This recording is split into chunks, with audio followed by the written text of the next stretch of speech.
Hi friends, நம்ம இப்போ banana chocolate caramel பார்க்க போகிறோம். இது ரொம்ப கிட்ஸ் ஸ்பெஷல். ட்ரை பண்ணி பாருங்கள். இதுக்கு ஃபஸ்ட்டு ஒரு சின்ன கிண்ணத்தில் ஒரு 2 to 3 drops chocolate syrup add பண்ணிக்கோங்க. உங்ககிட்ட என்ன சாக்லேட் சிரப் இருக்கோ அதை ஆட் பண்ணிக்கோங்க. அதோட ஜாக்ரி பவுடர், நாட்டு சர்க்கரை எது வந்து உங்ககிட்ட எது இருக்கோ அதை நல்லா ஆட் பண்ணி ரெண்டுத்தையும் மிக்ஸ் பண்ணி வச்சுக்கோங்க.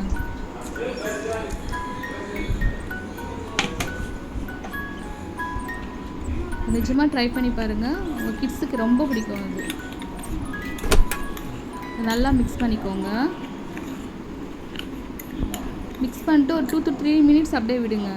அப்போ தான் அது ரெண்டுமே வந்து மிக்ஸ் ஆகி கொஞ்சம் ஃப்ளேவராக வரும் நம்மளுக்கு.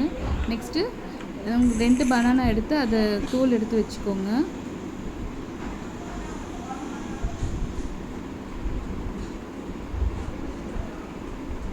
உங்கள்கிட்ட என்ன பனானா இருக்கோ அந்த பனானா யூஸ் பண்ணிக்கலாம். நீங்கள் ரொம்ப பழம் இல்லாமல் இருந்தால் நல்லாயிருக்கும். அதை சின்ன சின்ன ஸ்லைசஸாக கட் பண்ணிக்கோங்க. இந்த மாதிரி கட் பண்ணி எடுத்துக்கோங்க.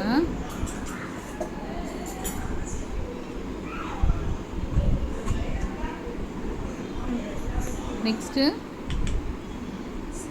ஒரு பேனை வச்சு அதில் கீ கொஞ்சம் ஆட் பண்ணிக்கோங்க. ஏன்னா நான் அது காட்டவே இல்லை. கொஞ்சம் கீ ஆட் பண்ணிவிட்டு ஸ்ப்ரெட் பண்ணிவிட்டு அதுக்கப்புறம் பனானா வைங்க. சின்ன சின்ன சைஸஸ் ரொம்ப லோ ஃப்ளேமில் வைங்க. அப்போ தான் டோஸ்ட் ஆகும்போது நல்லாயிருக்கும் நம்மளுக்கு.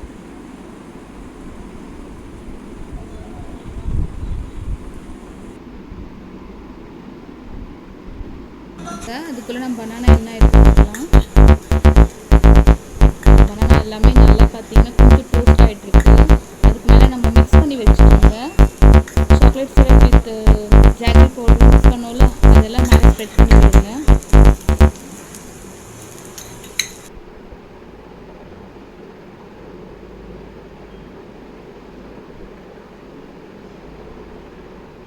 ஸ்ப்ரெட் பண்ணிவிட்டு உடனே திருப்பி திருப்பி விடுங்க. அப்போ தான் ரெண்டு சைடும் வந்து அது ரெண்டுமே கோட் ஆகும். இந்த மாதிரி வந்துடும் உங்களுக்கு.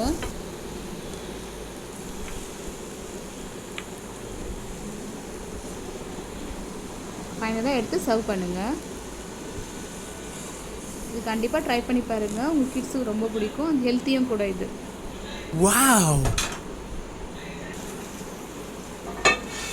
பாருங்கள், பார்க்கும்போது எவ்வளோ க்ரீமி ஸ்ட்ரக்சராக நல்லா இருக்குது.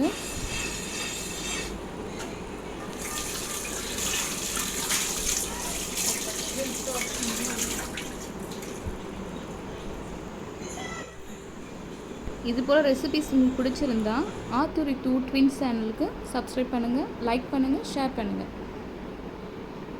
தேங்க்யூ.